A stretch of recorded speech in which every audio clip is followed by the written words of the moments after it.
Hello everyone, it's Darkseeker here again. Welcome back for another video. Today I'm playing Dane's Big Rogue on the Wild Mode ladder. Now about 7 months ago I played an older version of the deck. That deck ran cards like Valera the Hollow, Baron Rivendare, Chromagus, Sludge Belcher. None of those cards are featured in this deck. This is a slightly more, I guess you could call it an updated version to reflect the Boomsday expansion. So what do you look to do early when you play this deck? You need Barnes on 4. Like with Big Priest, Barnes on 4 can start to steamroll the game and help you just win relatively quickly, because from there onwards you start to get your various death rattle shenanigans in play. You can cube what comes out of Barnes on turn 5. If you have a secret like Cheat Death in play, they kill the big threat that comes out from Barnes, and then it goes back to your hand and it's cheaper. So lots of strange things can start to happen. Necrian Blade is a Boomsday card that is included in this deck, and it's a pretty strong inclusion considering that we're quite heavy with Death Rattle synergy in this deck. Kel'Thuzad, one of my favourite cards in all of Hearthstone. Any excuse to play KT and I'm all for it. Essentially infinite value in terms of your board state. Trade your minions in to your opponent's minions, kill everything off. KT will then bring your board back to life. Pretty good. This deck it's got some defensive tools against aggro. You've got backstabs, eviscerates, saps, fan of knives. But yeah, but you do really need to try and get some kind of early control on the board, and Barnes, Kobold Illusionists can really help that in terms of the early game. But let's have a look at this deck in action on the Wild Mode ladder against a Priest. None can escape my fury. Now this is more than likely to be Big Priest. Now I'm keeping a Cheat Death here. Usually you'd mulligan it away and you'd look for Mad Scientist, but there's only one copy of Mad Scientist in this deck, and there are 2 secrets. But I've kept this in hand because I want something to do now on turn 2, with the anticipation that I may be able to play something like Barnes on turn 4. And I want the secret up for when that happens. Because I play Barnes on 4, he kills either Barnes or the minion that Barnes summons, and I get either one back to hand. It's good value. Tonight, a tale of glorious redemption. Okay, that isn't really what I wanted to come out from Barnes. I wanted a big threat. You know, I wanted Ragnaros, or I wanted Yashraj, not a Mad Scientist. But he kills Barnes, and now I get Barnes back to hand, so now I can try again.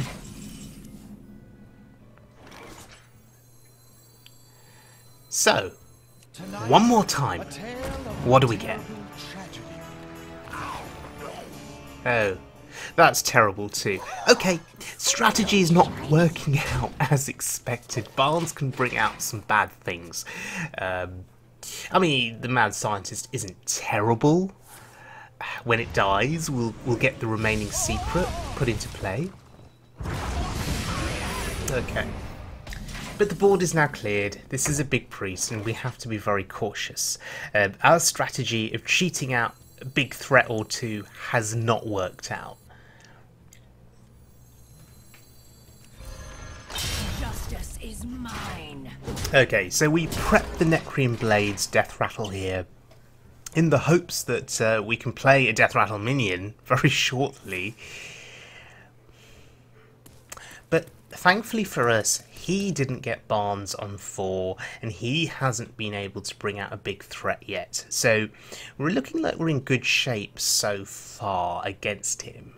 He's really not doing anything terribly productive here. So, Spirit Singer Umbra, in preparation for Sneed's next turn, I think is the way to go. And let's see what he invests to take care of Umbra here. he probably sees it coming, right? He probably sees something big coming out on turn 8, and then it'd be a disaster for him. So that was the Psychic Scream. That's a massive, massive investment just to clear Umbra. Justice is mine. And that's not great. It's a body, right? It's a body. That's one of the drawbacks to Sneeds. There are some average to bad legendaries in the game, so you've got to get lucky sometimes. Tonight, Okay, there's Barnes. And of course, he gets the Obsidian Statue. His deck is full of top quality cards. My deck has Mad Scientists and Cubes in it, which my Barnes can sometimes bring out. But no, he will never go wrong with his Barnes. He'll always get out something good. Now for the Big Priest, it's all about resurrection effects. So we want to try and stall for as long as possible in terms of letting him have value with resurrections. We get the Umbra back. Okay, that's fair enough. There is some consideration here to now sapping the statue, just so it can't be killed now and then resurrected immediately. Justice is And mine. we're heading into his turn 9, which means he's probably going to play it, but he's going to spend 9 mana playing it. If we'd killed the 1/1 copy, he could have multiple resurrection effects that he could play with 9 mana, and that would really be bad for us. At least here, he's just playing the 1 single copy. We don't have another sap in hand, so it just looks like we're going to have to kill it here.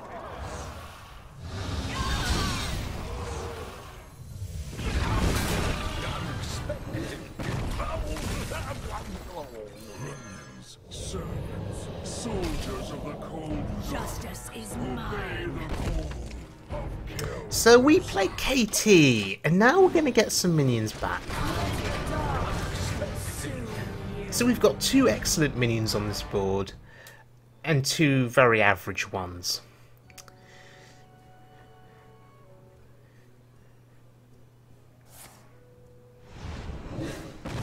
Wow.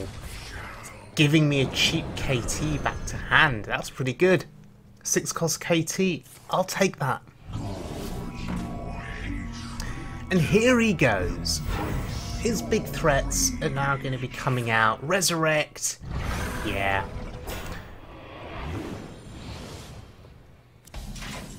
Oh dear. Yeah, his board's slightly more threatening than my board here. The greatest virtue is patience. But we can generate a more threatening board here with Umbra. And Acidmaw is a big deal here. It's a massive, massive deal.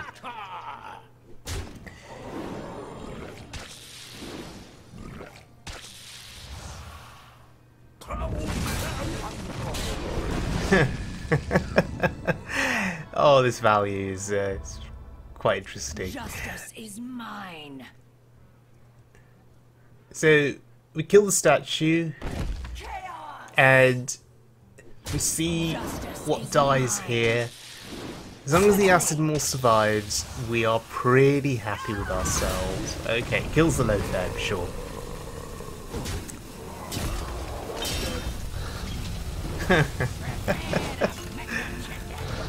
Oh dear, this is so funny. Yeah, I could have put my face into the Ashraj, but it's fine, honestly. It's fine. Because I suspect that he'll need to kill the Acidmaw. He could trade the Ashraj in. The Ashraj will die. I almost want him to kill off as much of my board as possible, just so I can play KT. Oh, he's going face. That's hilarious. He feels safe. behind, what is it, 1, 2, and now 3 taunts. Oh dear. And I've just noticed actually that the first card in my hand is a Fan of Knives. Had I realised that a bit earlier, I may have done more to protect my Acidmaw. I may have just put my face into the Ashraj. But the fact that he left Acidmaw alive has just basically screwed him.